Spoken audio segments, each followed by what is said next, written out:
Hello guys, ngayon po ay bumili ako ng scrap galing sa junk shop kasi mapapakinabangan pa siya ng mga bakal, kaya naghinayang ako guys. Ngayon po ay nag-isip ako kung paano ito gawin. Ang naisip ko pong gawin ito ay double deck na lang kasi wala po kami higaan ngayon, kasi kaos kami sa sa pera, wala kami higaan pambili, kaya pumunta ako ng junk shop, nakabili ako ng mga bakal. Ngayon po ay ito na, pine-welding ko na siya, tapos nakapo namin ng double deck to.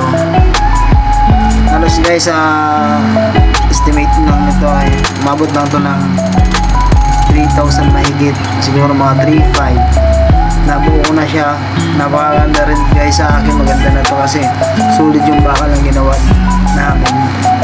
Magkano lang yung kabili nakabuuan ng bahay nito, bili ko siya buo na, naka-squalan din siya, ginawa ko na lang siya ng ng poste. Bili ako ng mga cylindrical bisagra, malalaki, tapos yan, niwelding ko na.